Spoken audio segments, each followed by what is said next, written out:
জিন্দিগির প্রথম পড়া ওইখানে। তো হুজুরে বলতেন, এই আমরা বলতাম যে হুজুর ফারি তো, হুজুর এটি ফারি হন। আর হুজুরে বলছে, বাজি আমি তো তোমার ঘরে জিগাই নাই তুই ফারুনি, তুমি ফারো কিনা আমি তো এটা তোমার জিগাই নাই, তোমার কইছি সিগানা টানতা গর্দানা না টানতা, তোমার ফাটতে তো কইল। কোন সময় এটা উনি শুনতো না যে ফারো কিনা, ফারো টারো বলতে কিছু নেই। তুমি আমি যে এত শতবার কইছি, যে এত হাজারবার বলছি, টান শুধু, শুধু টান, এনে ফারাফারির দরকার নেই। এত বেশি পড়াইছেন আলহামদুলিল্লাহ। তো এই জন্য মূল বক্তব্য এটা আমরা বুঝানো, প্রত্যেকের সুযোগ মতো প্রথম কথা এটা আল্লাহর কথা বলা। আমি বললে শুনবে কয়জন? একজন শুনবে, অসুবিধা কি? আমি নুরানির শিক্ষক, আমার কথা শুনবে কে? ওই যে বাচ্চাগুলো শুনবে। ওদেরকে আল্লাহ চিনান, আখেরাত চিনান, ওদেরকে মালিকের সাথে সম্পৃক্ত করেন। মুসলমানের সন্তান হিফজখানার ছাত্রকে বলেন,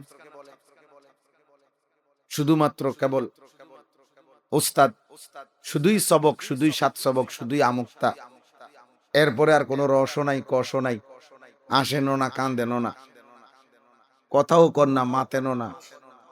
ছাত্রজন যাকে দেখলেই আজরাইলের মতো ভয় পায়, তো আখলাক না, এটা তো কি না, আখলাক না। এই জন্য যেভাবে সুযোগ হয় ওভাবেই বলতে থাকে, যতটুকু হয়, একজন হোক, 10 জন হোক, 1 মিনিট হোক, 100 মিনিট হোক। নবী সাল্লাল্লাহু আলাইহি ওয়াসাল্লাম সংক্ষিপ্ত ওয়াজও করছে। আমার কাছে কিতাব আছে, আমাদের খতিব সাহেব হুজুরের লিখিত, বর্তমান যিনি জাতীয় মসজিদ বাইতুল মোকাররমের খতিব হযরত মাওলানা আব্দুল মালিক সাহেব হাফিজাহুল্লাহ, সারা পৃথিবী বিখ্যাত আলেমে দ্বীন তিনি। ওনার একটা বই আছে, ফরজে আইন ইলম, শিক্ষা ও বিস্তার, তালিমউদ্দিন একাডেমি কি ও কেন, এটা একটা বই আছে ওনার লেখা। মার্কাজুদ দাওয়ার পক্ষ থেকে সারা বাংলাদেশে সব শ্রেণীর মুসলমানদেরকে দ্বীন শেখানোর জন্য সেন্টার আছে, তালিমউদ্দিন একাডেমি বলে এটারে। হাকিমুল উম্মত তানভী রাহমাতুল্লাহ আলাইহির ফিকিরের উপরে এটা পরিচালিত। তালিমউদ্দিন এটা থানভী রাহমাতুল্লাহ আলাইহির একটা কিতাবের নাম। ইসলাহি নিসাব যে কিতাব, মোটা ভলিউম আছে, ওটাতে আছে।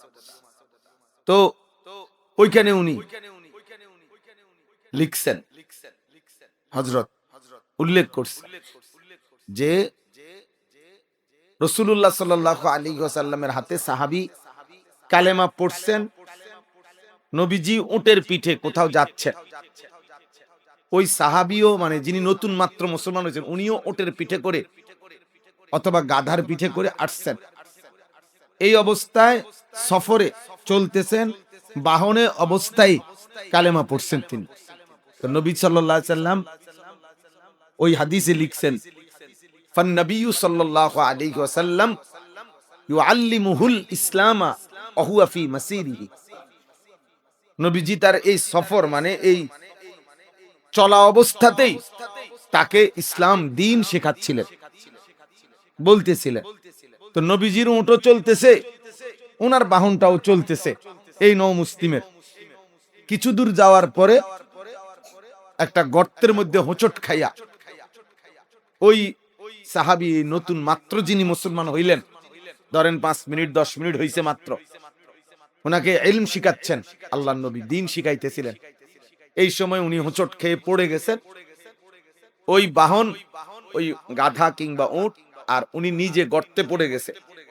ওখান থেকে যখন উঠাইছেন দেখছেন ওই উটটাও মারা গেছে, তিনিও ইন্তেকাল করছেন। এই মাত্র 10 মিনিটের মুসলমান। আল্লাহর নবী সাল্লাল্লাহু আলাইহি ওয়াসাল্লাম তখন বললেন, হায় আমার সাহাবী, আমিলা কালিলান ওয়া উজিরা কাসীরা, ও তো আমল করলো সামান্য, কিন্তু নেকি তো পেয়ে গেল অনেক অনেক। এরপরে নবীজি বলছেন, হযরত লিখছেন, এরপরে নবী বলছেন, সাহাবীরা, আল্লাহ তাআলা যে বলছে যে আল্লাযীনা আমানু ওয়ালাম ইয়ালবাসু ঈমানাহুম বিযুলমিন, যারা মুমিন হলো আর নিজেদের ঈমানের মধ্যে এক যাররা কোনো গুনার মিশ্রণ হলো না, এক বিন্দু গুনাহের মিশ্রণ নাই, এমন মুমিন বলতে যাদেরকে বুঝায় আমার সাহাবী এমন একজন, যে মাত্র ঈমান আনলো, ইলম শিখছিল, আর ঈমান আর ইলমের অবস্থাতেই এক বিন্দু গুনাহের মিশ্রণ, আগের গুলো তো সব সাফ ইসলাম আনাতে, এক বিন্দু গুনার কোনো মিশ্রণ তার মধ্যে হলো না, এখনই সে এই অবস্থাতেই জান্নাতি হয়ে। তাহলে নবীজি সাল্লাল্লাহু আলাইহি ওয়াসাল্লাম এই সফর অবস্থাতেই ইলম শিখাচ্ছে, এখানেও দেরি করেন না। ওখানে ওই কিতাবের মধ্যে আপনারা পড়েন, ওলামায়ে কেরাম, আমার অনুরোধ রইল ওটা কিন্না পড়বেন আপনার, ইনশাআল্লাহ। আমি বললাম হুজুরের এই কিতাব পড়লে আপনার এখনের চাইতে চেতনা, অনুভূতি 100 গুণ বেড়ে যাবে, 100 গুণ স্পিড বাড়বে কাজে। লেখলোটা কি, বললোটা কি?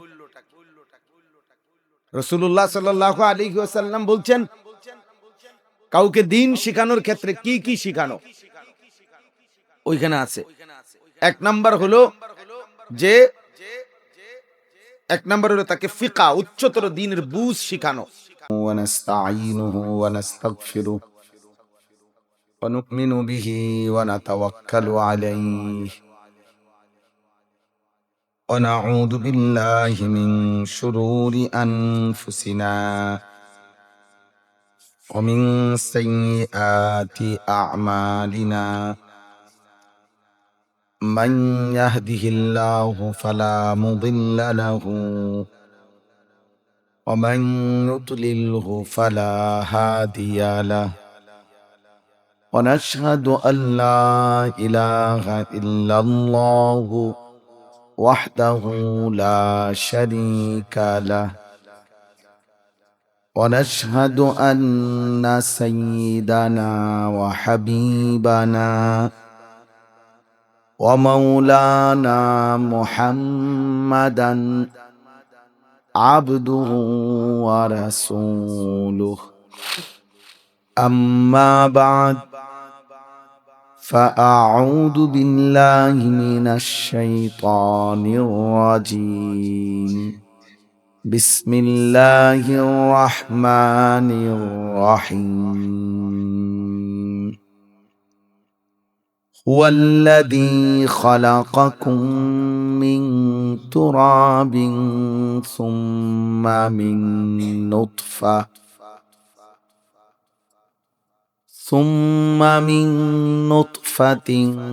ثم من علقة ثم يخرجكم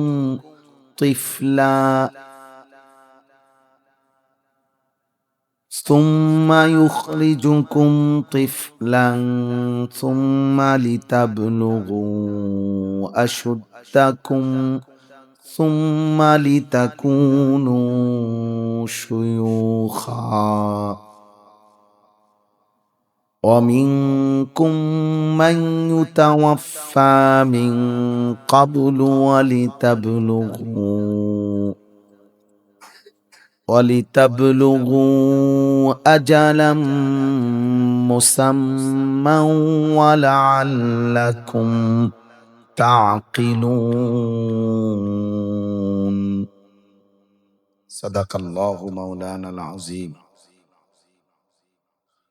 وقال نبينا صلى الله عليه وسلم نعمتان مغبون فيهما كثير من الناس الصحة والفراغ اللهم صل على محمد وعلى آل محمد كما صليت على إبراهيم وعلى آل إبراهيم إنك حميد مجيد اللهم بارك على محمد وعلى آل محمد كما باركت على إبراهيم وعلى آل إبراهيم إنك حميد مجيد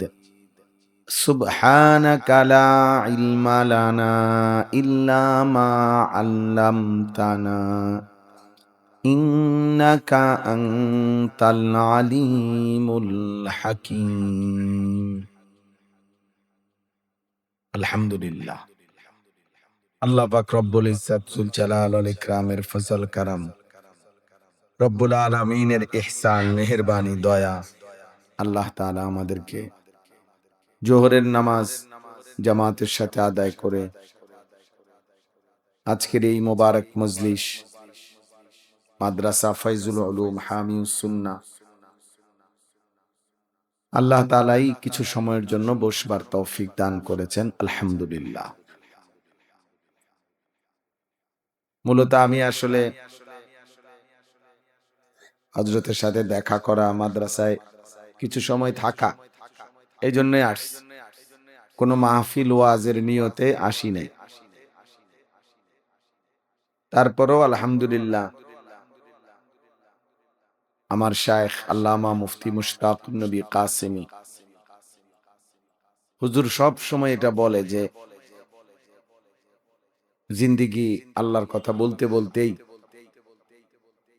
একদিন অসুস্থ হয়ে যাবেন, শরীর দুর্বল হয়ে যাবে, আর এই মালিকের কথা বলতে বলতে একদিন কবরে চলে যাবে। তো হুজুর সব সময় বলে যে সব সময় সুযোগ খুঁজবেন, দুইটা কথা আল্লাহর কথা কোনো না কোনো ভাবে পৌঁছানো যায় কিনা। উদ্দেশ্য এটাই যে মালিকের কথা বেশি থেকে বেশি পৌঁছানো, পৌঁছানোর বরকতে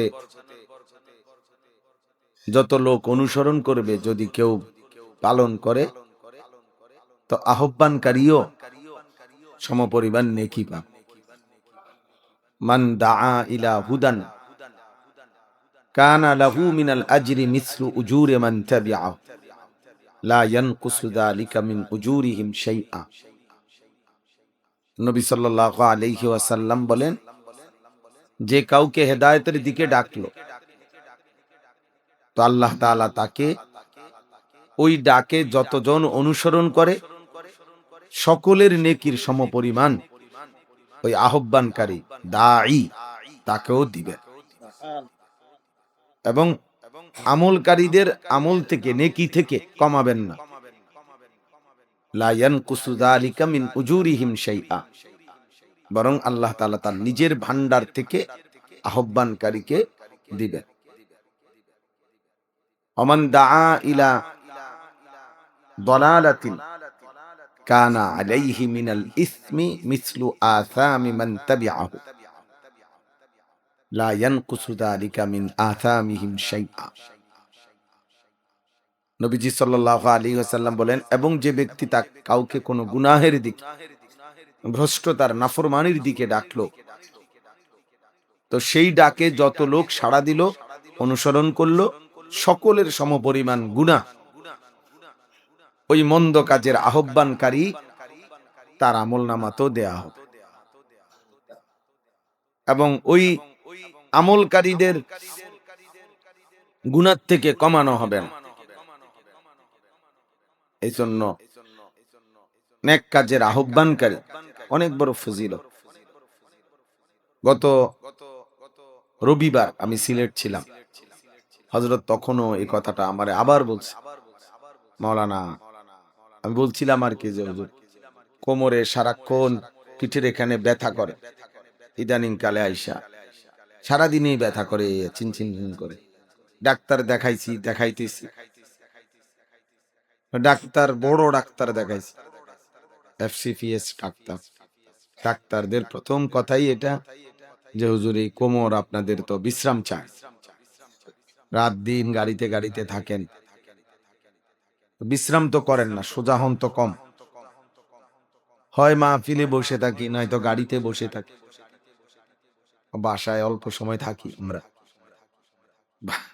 বাসায় হইলাম মূলত মেহমান, আমার বিবি মাঝে মাঝে আমারে দাওয়াত দিলে আমি খানা খাই দুপুরে, সে যদি কখনো দাওয়াত দেয়, যে অনেক সময় রাগ করে আমারে দাওয়াত দেয় আর কি, যে মেহরবানি করে যদি একবেলা খানা খাইতেন, তো পরে আবার দাওয়াত খাই বাস। এই জন্য বলতেছি, তো ওইটা যখন হুজুরে বললাম, দেখেন শায়েখ বলতেছেন, মৌলানা এই কোমরে ব্যথা, দুর্বলতা, আল্লাহর কথা বলতে বলতে একদিন দুর্বল হয়ে যাবেন, কবরে চলে যাবেন, কিন্তু থামানো যাবে না, থামানো যাবে না। ও কোনো বিশ্রাম নাই, বিশ্রাম নেই, বলতেই থাকে, আল্লাহর কথা বলতে থাকে, কম হোক বেশি হোক, অল্পই হোক, কখনো বেশি।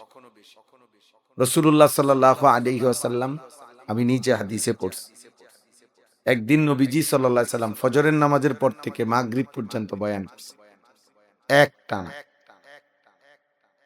এক টানা। হযরত আবু যায়েদ আনসারী রাদিয়াল্লাহু তাআলা আনহু থেকে বর্ণিত। মসজিদে নববীতে প্রত্যেক ওয়াক্ত নামাজের সময় নামাজ পড়ছেন, আবার বয়ান করছেন, আবার পড়ছেন, আবার বয়ান। ফজর থেকে জোহর, জোহর থেকে আসর, আসর থেকে মাগরিব।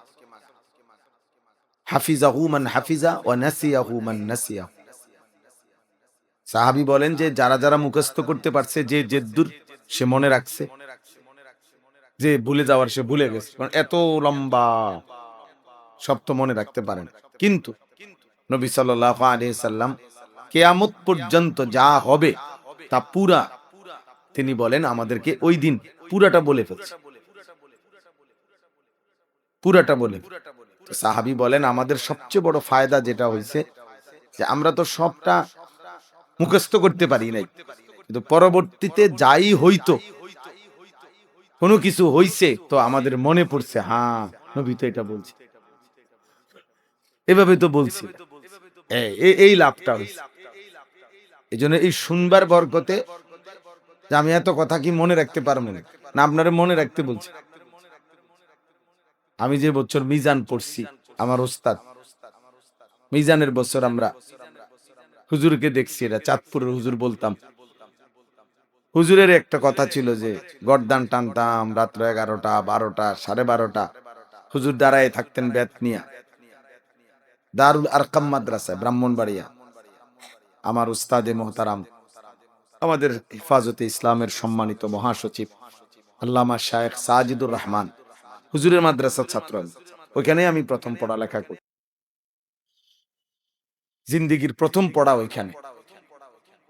তো হুজুরে বলতেন, এই আমরা বলতাম যে হুজুর ফারি, তো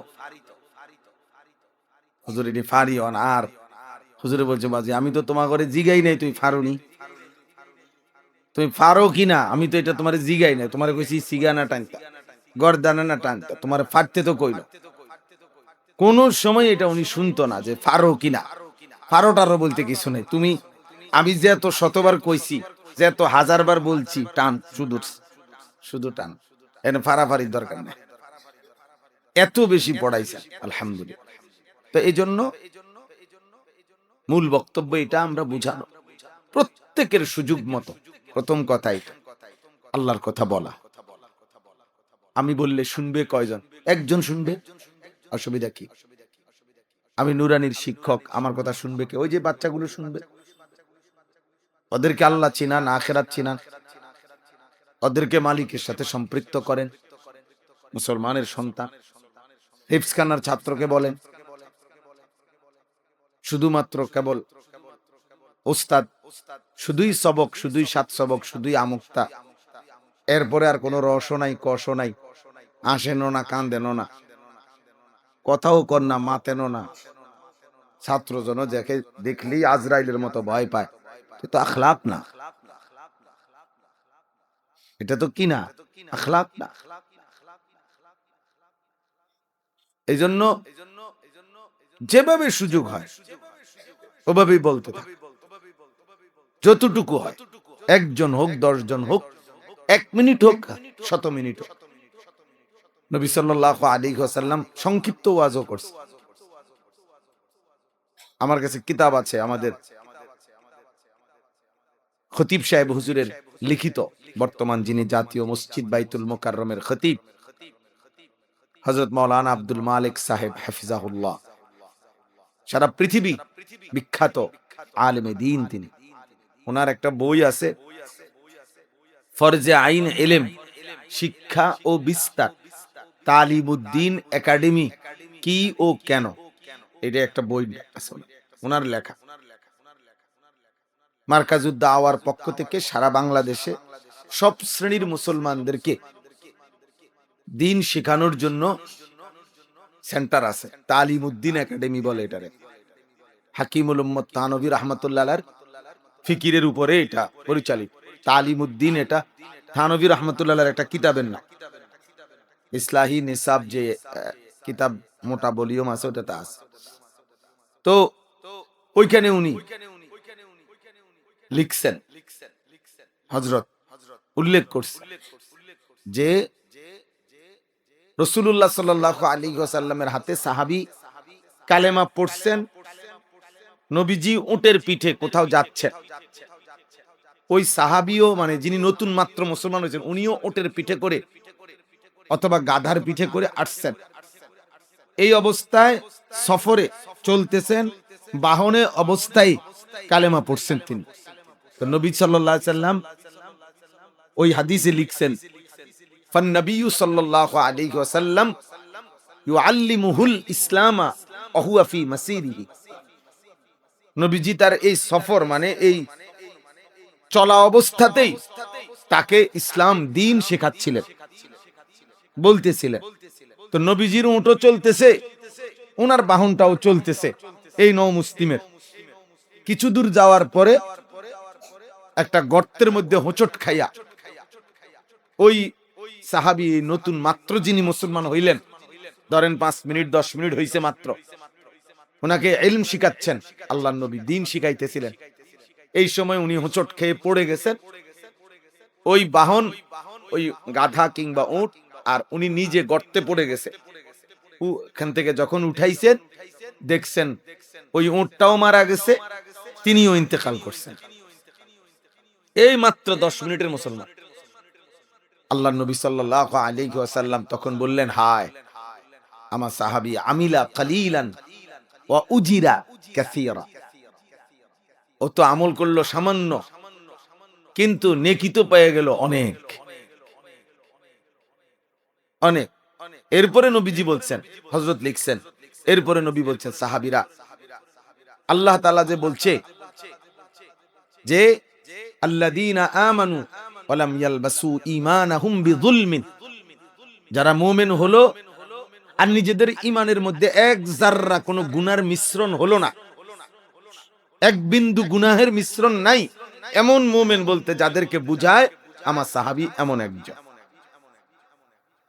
যে মাত্র ঈমান আনলো, ইলম শিখছিল, আর ঈমান আর ইলমের অবস্থাতেই এক বিন্দু গুনাহের মিশ্রণ, আগের গুলো তো সব সাফ ইসলাম আনাতে, এক বিন্দু গুনার কোনো মিশ্রণ তার মধ্যে হলো না, এখনই সে এই অবস্থাতেই জান্নাতি হয়ে। তাহলে নবীজি সাল্লাল্লাহু আলাইহি ওয়াসাল্লাম এই সফর অবস্থাতেই ইলম শিখাচ্ছে।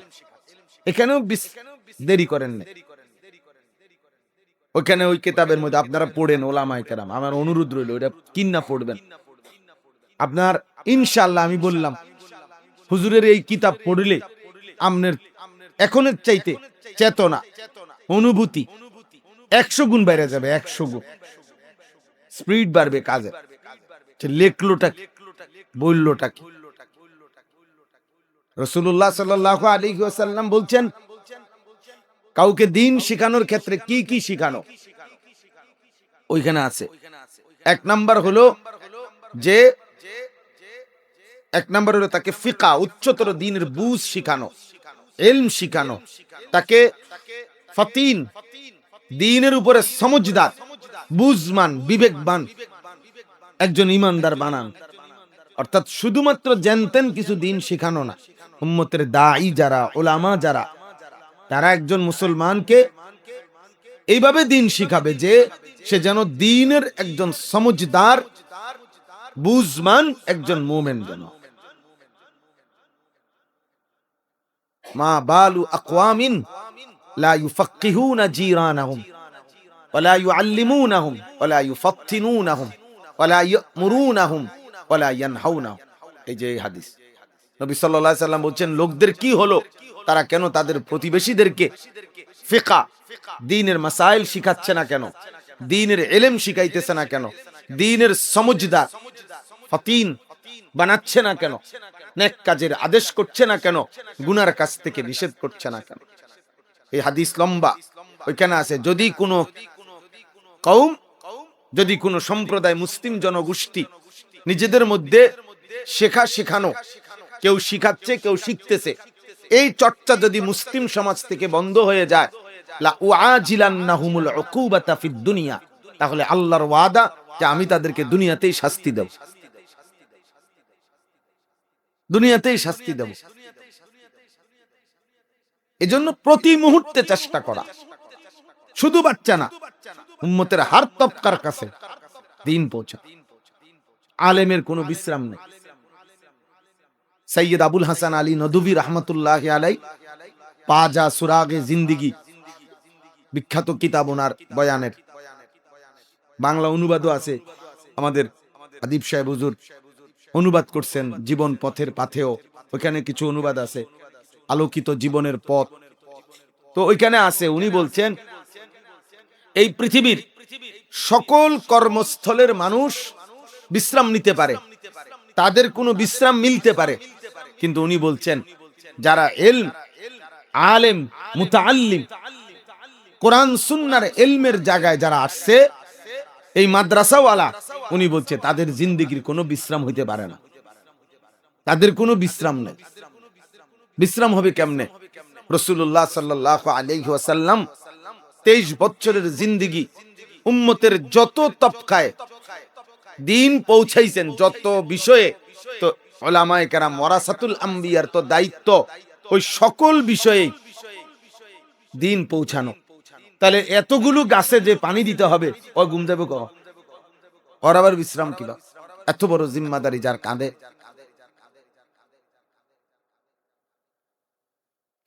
আমাদের খতিব সাহেব হুজুরের আরেকটা বই আছে যেটা সব আলেমরা পড়ে, আলহামদুলিল্লাহ অনেক সুন্দর করে, এটা আল কাউসার পত্রিকার থেকে নির্বাচিত হযরত যে শিক্ষার্থীদের পাতা, তালেবে ইলমদের জন্য যে কথাগুলো লিখেন প্রতি মাসে, মারকাজুদ দাওয়াত থেকে যেটা বের হয় মাসিক আল কাউসার, ওটার একটা আলাদা বই আছে, তালেবানে ইলম, পথ ও পাথেয়, এরকম মোটা বই। আমি ব্যক্তিগতভাবে প্রতি সোমবার জোহরের নামাজের পরে 45 মিনিট আমার মাদ্রাসার তালেবে ইলমদের জন্য ওই কিতাব থেকে তালিম করি আমি নিজে, ধারাবাহিক। তো ওইখানে আছে আব্দুল মালিক সাহেব হাফিজাহুল্লাহ হযরত বলছেন, ইমাম মুহাম্মদ রাহমাতুল্লাহ আলাইহির কথা উল্লেখ করছেন, আমাদের হানাফি মাযহাবের ইমাম মুহাম্মদ রাহমাতুল্লাহ আলাইহি, উনি সারা রাত ফতোয়া লিখতেন, ঘুমাতেন না, রাত্রে ঘুমাতেন না, নিয়ম মাফিক ঘুম যেটারে বলে, যে আমার রুটিন এই 5 ঘন্টা ঘুমানো, এরকম রুটিন মাফিক ঘুমাতেন না, প্রয়োজনের সময় কিছুটা সময় বিশ্রাম করতেন। তো ওইখানে আছে ইমাম মুহাম্মদ রাহমাতুল্লাহ আলাইহিকে জিজ্ঞেস করছে যে হে ইমাম, আপনি রাতভর ঘুমান না কেন? তিনি বলছেন হাজারো লাখো মুমিন মুসলমান ঘুমায় এই আশা ভরসা কইরা, তারা ঘুমায় যে আমাদের যেই কোনো শরঈ প্রয়োজনে মুহাম্মদ জেগে আছে, সে ফতোয়া রেডি করতেছে, গবেষণা রাখছে, তাহলে আমরা যা দরকার আমরা তাকে জিজ্ঞাসা করে নেব, এই আশা কইরা মানুষ ঘুম যায় যে আমার থেকে জেনে নিবে। এত মানুষের প্রত্যাশার এই অবস্থায় আমি ঘুমাই কেমন? কাইফা আনামু ওয়ান নাসু ইয়ানামুনা তাওয়াক্কুলান আলাইনা, আমি কিভাবে ঘুমাবো? মানুষগুলো তো ঘুমায় আমাদের উপরে আশা করে যে আমার থেকে জেনে নিবে। আমি যদি না মুতালা করি, আমি যদি ফতোয়া না রেডি করি, তো লোকেরা কার কাছ থেকে জানবে? এই হলো উলামায়ে কেরাম। একটা কিতাব আছে লা তাকুম মিনাল গাফিলিন, শায়েখ সালেহ আল মুনাজ্জিদ, অনেক সুন্দর বই, আরবি। ওই কিতাবের মধ্যে আছে হযরত ওমর রাদিয়াল্লাহু তাআলা আনহু 10.5 বছর মুসলমানদের খলিফা ছিলেন। ওই সময় উনি নিয়মতান্ত্রিক, উনিও রাতেও ঘুমাতেন না, দিনেও ঘুমাতেন না, বিশ্রাম করতেন কখনো কোনো কারণে একটু আধটু, রুটিন মাফিক ঘুমাতেন না কখন। তো ওনাকে জিজ্ঞেস করছে যে হে আমিরুল মুমিনিন ওমর, আপনি ঘুমান না কেন, রাতেও ঘুমান না, দিনেও ঘুমান না? তখন তিনি বলছেন যে আমি রাতে ঘুমাই না নিজের প্রয়োজনে, দিনে ঘুমাই না মানুষের প্রয়োজন। দিনে যদি ঘুমাই তা আমার এই প্রজা জনসাধারণের হাজারো প্রয়োজন পূরণের জন্য ওরা নিজেদের দুঃখ দুর্দশা অভিযোগ প্রয়োজন কার কাছে শোনাবে? আমি ঘুমাই থাকলে। এজন্য আমি দিনে ঘুমাই না আর রাতে ঘুমাই না। আমি যদি রাতে ঘুমাই তা আমার আখিরাতের পুঁজি আমি কখন সংগ্রহ করব? আমার আখিরাতের পুঁজি সংগ্রহ করব কখন? তাই এজন্য রাতে ঘুমাই না নিজের প্রয়োজনে, দিনে ঘুমাই না জনগণের। এই জন্য ভাইয়া এটা জরুরি, আরো মেহনত, আরো ফিকির দরকার, আরো পরিশ্রম দরকার। এখনো কিছুই হইছে। আমি এখন পড়তেছিলাম বৈশা বৈশা এখানে হেদায়েতুল কোরআন, আমাদের দারুল উলুম দেওবন্দ মাদ্রাসার যিনি এই শেষ জামানায় আল্লাহ তাআলা যাকে উলুমে জাহেরা বাতেনার খাজানা ভান্ডার দিছিলেন, শেখুল হাদিস ছিলেন, সদরুল মুদাররিসিন ছিলেন হযরত মাওলানা সাঈদ আহমদ পালনপুরি রাহমাতুল্লাহ আলাইহি। দারুল উলুম দেওবন্দের স্বর্ণ ফসল সন্তান ছিলেন, এত বড় মাপের বুজুর্গ ছিলেন, আলেমে দ্বীন ছিলেন। ওনার জীবনীর মধ্যে আছে যে উনি এমন ব্যক্তি, যে ব্যক্তি কোনোদিন কোনো বিষয়ে কথা বললে উনি যদি ইচ্ছা করত যে অগোছালো কথা বলবে, উনি চাইলেও পারতেন না। সাঈদ আহমদের জবান দিয়ে কোনো কথা বের হইলে এটা যেন ঘুষালো, সাজানো এবং সার নির্যাস হয়েই বের হয়। তা আমাদের আসলাফ তো ওইখানে লিখছে শুধু হেদায়েতুল কোরআন, ওনার তাফসীর, কোরআন শরীফের মোকাম্মাল তাফসীর লিখছেন যে ওনার লিখিত, এটার নাম হলো হেদায়েতুল কোরআন। তো এটার ভূমিকা পড়লাম শুরুতে, উনি কিভাবে লিখলেন এটা এইখানে আছে যে মানে উনি কি পরিমাণ কিতাব লিখছেন এত মেহনতের ভিতরে। তো একটার পর একটা যে কিতাব লেখা শুরু হইছে, এইটা রাইখা আবার ওইটা পুরাইয়া দিছে, এইটা রাইখা তিরমিজির শরা পূর্ণ করে দিছে, এটা রাইখা বুখারীর শরা পূর্ণ করে দিছে, এটা রাইখা আবার এখান দিয়ে 9 পারা ঠিক করে দিছে তাফসীর। মানে অর্থাৎ মনে হয় যেন একসাথে 30টা কাম করছে। মানে এটার ওই শুধু এই লেখাটা পড়লে বোঝা যায় যে হযরত বলতে যে আমি কি করব, যে আমি কুলাইতে পারতেছিলাম না।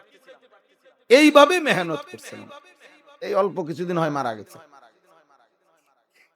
এজন্য আমার উদ্দেশ্য হলো প্রথমেই কথা বলা, আমাদের জিন্দেগির কোনো বিশ্রাম নাই, মুমিনের কোনো বিশ্রাম হয় না, মুমিনের কোনো বিশ্রাম হয় না। মুমিনের দুনিয়া পুরাটাই মেহনত। ওয়াবুদ রাব্বাকা হাত্তা ইয়াতিয়াকাল ইয়াকিন। আল্লাহ তাআলা বলছে বন্ধু আপনি আপনার রবের ইবাদত করতে থাকুন, হাত্তা ইয়াতিয়াকাল ইয়াকিন, আয় আল মাউত, মৃত্যু আসা পর্যন্ত। তাহলে কোনো বিশ্রাম নেই, কোনো বিশ্রাম নেই। হযরত মাওলানা জুলফিকার আহমদ নকশবন্দি দামাত বারাকাতুহুমুল আলিয়া, হযরত তো এখনো বেঁচে আছেন আলহামদুলিল্লাহ, অসুস্থ দুর্বল, হুইল চেয়ারে চলাফেরা করেন, বর্তমান পৃথিবীর একজন অন্যতম বুজুর্গ তিনি। তো তিনি বলছেন মুমিনের দুনিয়া মেহনতের, মুমিনের কবর খানিকটা বিশ্রামের, মুমিনের জান্নাত আরামের। এজন্য হুজুর বলছেন এই 3 কথা মনে রাখবেন। মুমিন মেহনত করবে দুনিয়ায়, বিশ্রাম করবে কবরে, আরাম করবে জান্নাত। খালাস। মেহনত করবে কোথায়? দুনিয়া। বিশ্রাম করবে কোথায়? কবর। আরাম করবে কোথায়? নিশ্চিন্ত হবে সেদিন জান্নাতে যাবে। ওয়াকালুল হামদুলিল্লাহিল্লাযী আযহাবা আন্নাল হাযান ইন্না রাব্বানা লাগফুরুন শাকুর। আল্লাহ বলছে জান্নাতি বান্দা জান্নাতে ঢুকে বলবে আলহামদুলিল্লাহ, আল্লাহ আপনার প্রশংসা করছি।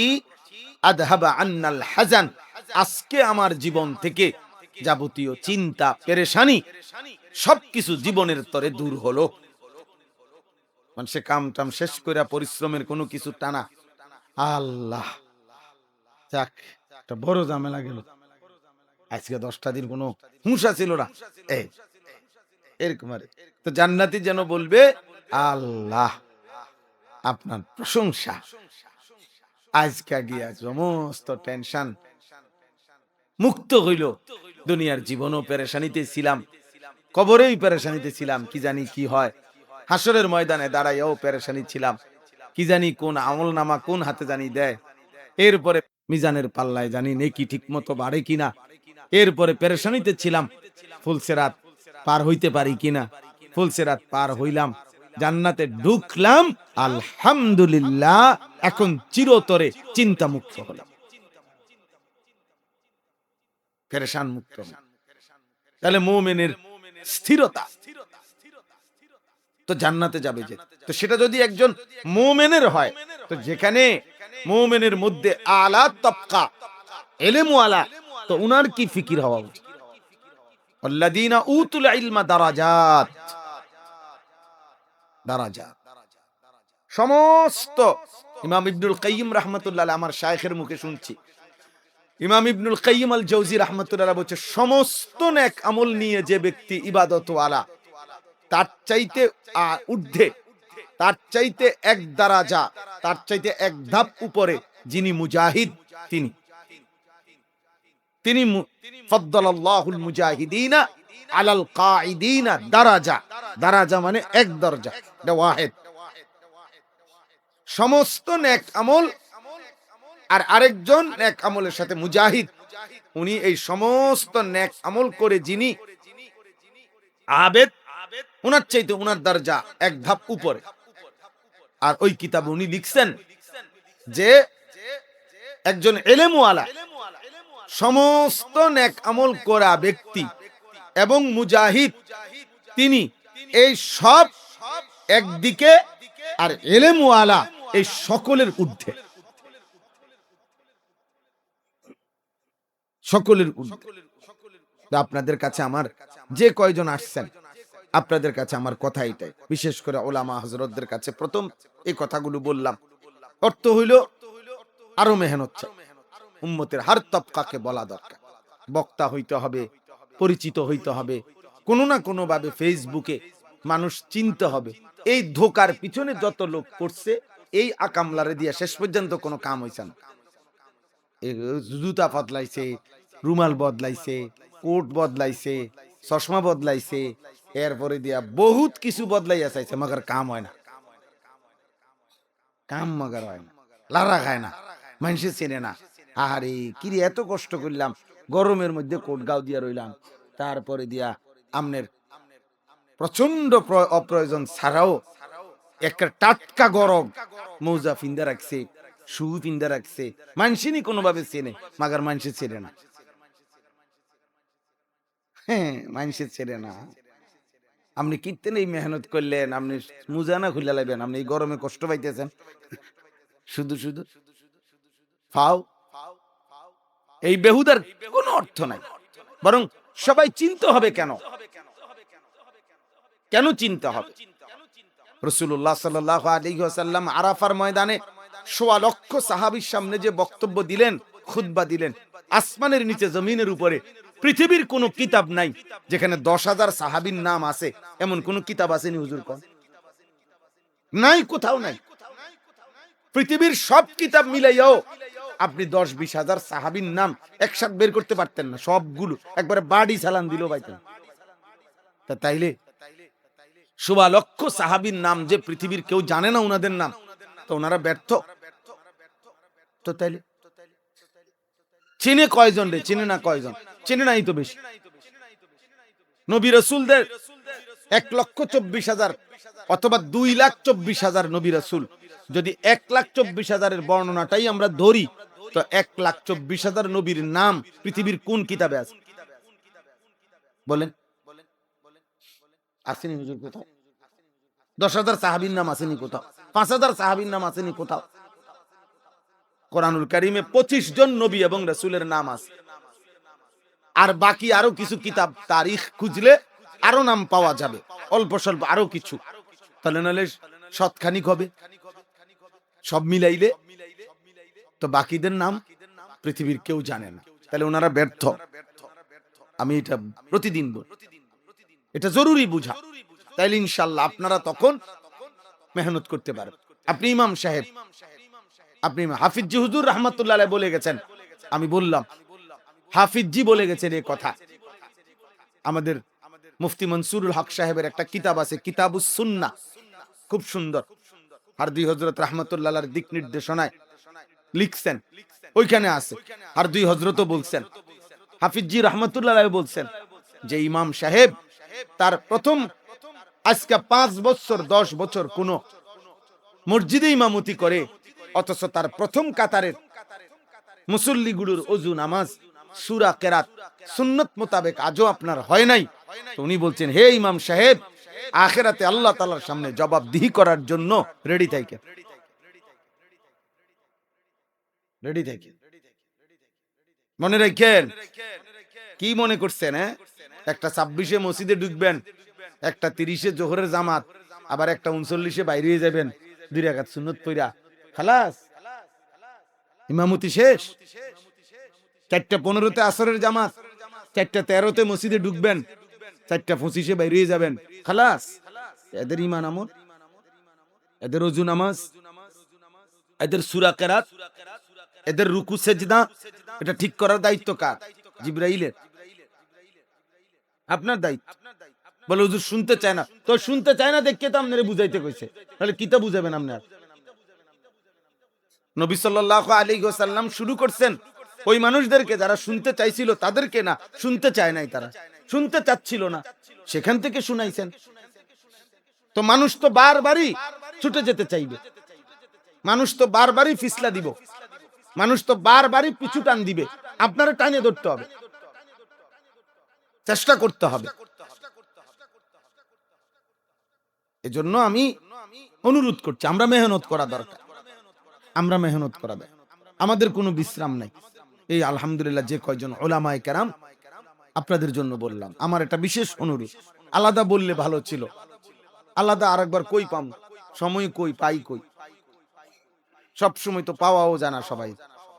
এই জন্য বলছি, আমার একটা মনের কথা বললাম যে প্রত্যেকের জায়গা থেকে আপনারা আরেকটু মেহনত করেন। উম্মতের হালাত বড় নাজুক। মাদ্রাসার এই 100 ছাত্র, মাদ্রাসার এই 200 ছাত্র, আমার মাদ্রাসা তো 500 ছাত্র আছে, কিন্তু এই কয়জন ছাত্র পুরা জাতির প্রতিনিধি। অল্প না, একবারই অল্প, একদম অল্প। বাহিরের অংশটা বিশাল। 97% চাইতে বেশি মুসলিম সন্তান স্কুল কলেজে পড়ে। মাত্র 3% অথবা 5% অথবা সর্বোচ্চ একটা জরিপ হলো 7%, তাইলেও 93% মুসলিম সন্তান, কিশোর, শিশু, যুবক, নওজোয়ান স্কুল কলেজে পড়ে। এই 93% ধরলাম, প্রতি 100 জনের 93 সন্তান, 93 জন সন্তান, ওদের ঈমান ইসলাম, ওদের আখিরাত, ওদের ওযু নামাজ, ওদের হালাল হারাম পাক নাফাক, ওদেরকে আল্লাহ চিনানো, আখিরাত চিনানোর জিম্মাদারি কাদের? স্কুলের টিচারদের, কলেজের শিক্ষকদের। আমাদের জিম্মাদার, আমাদের জিম্মাদার, আমাদের হাসি রসিকতা করছে ছেলেরা, নির্দিষ্ট কতগুলো বইয়ের পড়া, অল্প কিছু পড়ে, আর বাকি টাইম হয় বিনোদন, নয়তো প্রেম, নয়তো মোবাইলের অশ্লীলতা, নয়তো বন্ধুদের সাথে লং ড্রাইভে আড্ডা। হ্যাঁ, এই কোনখানে গেছে চটপটি খাইতে, তো 3 ঘন্টা, চটপটি খাইতে 3 ঘন্টা লাগে। তাহলে এই খামখেয়ালি মানুষগুলোকে ফেরানো দরকার, চেষ্টা করা দরকার। আমি একজনে কি করব, আপনি একজনে আপনার চেষ্টাটা করবেন। আপনারে বলছি নি 100 জনের কাম করতে, আমি একজনে কি করব মানে? আপনারা আমি বলছি নি আপনারে 100 জনের কাম করতে, আপনারটা আপনার কাজটা না করতেন বলছি। আপনি একজনে আপনার পরিশ্রমটা করবেন, অতটুকুই তো চাচ্ছি আমরা। নবী সাল্লাল্লাহু আলাইহি ওয়াসাল্লামকে আল্লাহ তাআলা বলছেন, সূরা নিসাতে আছে, ফাকাতিল ফি সাবিলিল্লাহ লা তুকাল্লাফু ইল্লা নাফসাক ওয়া হাররিদিল মুমিনিন। কেউ যদি আপনার সাথে না থাকে বন্ধু, তবু আপনি একাই আল্লাহর পথে যুদ্ধ করেন। ফাকাতিল ওয়াহিদ মুযাক্কারে হাজার, আপনি একাই যুদ্ধ করবেন, একাই বলবেন, একাই লড়বেন, একাই মেহনত করবেন। আল্লাহ তাআলা আমাদের প্রত্যেককে আরো জজবার সাথে দ্বীনি মেহনত করার তৌফিক দান করেন। এবার আর আয়াতটা তরজমা বলি, তাইলে আমার কথা শেষ। আমি একটা আয়াত পড়ছি সূরা মুমিন, কোরআনুল কারীমের 40 নম্বর সূরা, 24 নম্বর পারা, এই সূরার 67 নম্বর আয়াত। এই আয়াতের তরজমাটা আগে বলি, আর দুইটা কথা বলার জন্য শুধু এখানে বলছি, পড়ছি আমি। আল্লাহ তাআলা বলেন, মূলত আল্লাহ তাআলা কোরআনুল কারীমের মধ্যে বিভিন্ন জায়গায় উল্লেখ করছেন মানুষ সৃষ্টির কথা। তো সবগুলো আয়াত একত্র করলে এই কথা স্পষ্ট যে কোরআনুল কারীমে আল্লাহ বুঝাইতে চাচ্ছেন একজন মানুষকে আল্লাহ তাআলা মায়ের পেট থেকে বের করার আগ পর্যন্ত 7টি ধাপে সৃষ্টি করেছে। কয়টি ধাপে? 7 ধাপ। 7 ধাপ। এই কথাইটা আল্লাহ কোথাও সংক্ষেপে বলছেন, কোথাও বিস্তারিত বলছেন। অর্থাৎ কোথাও একটি বলছেন 7টা বুঝাইছেন, 2টি বলছেন 7টি বুঝাইছেন, 3টি ধাপ বলছেন 7টি বুঝাইছেন। সূরা মুমিনুন 18 নম্বর পারার প্রথম যে সূরাটা, এই সূরার মধ্যে 7টা পূর্ণাঙ্গ ধাপ তিনি আল্লাহ তাআলা উল্লেখ করছেন। তো এই 7টা ধাপ কি? সংক্ষেপ হলো, 1 নাম্বার মাটি, 2 নাম্বার বীর্য, 3 নাম্বার জমাট রক্ত, 4 নাম্বার গোশতের টুকরা, 5 নাম্বার হাড্ডির খাঁচা মানে কঙ্কাল, 6 নাম্বার গোশতের আবরণ, অর্থাৎ হাড্ডির কঙ্কালের উপরে গোশতের আবরণ দিয়ে শরীর গঠন, প্রয়োজন পরিমাণ গোশত দিছেন। 7 নাম্বার রূহ ফুঁকে দিয়ে মায়ের পেট থেকে বের করছে। খালাস। কয়টা হলো? 7। মাটি, বীর্য, জমাট রক্ত, গোশতের টুকরা, হাড্ডির কঙ্কাল, এরপরে গোশতের আবরণ দিয়ে শরীর গঠন, 7 নাম্বার রূহ ফুঁকে দিয়ে মায়ের পেট থেকে বের করেছে।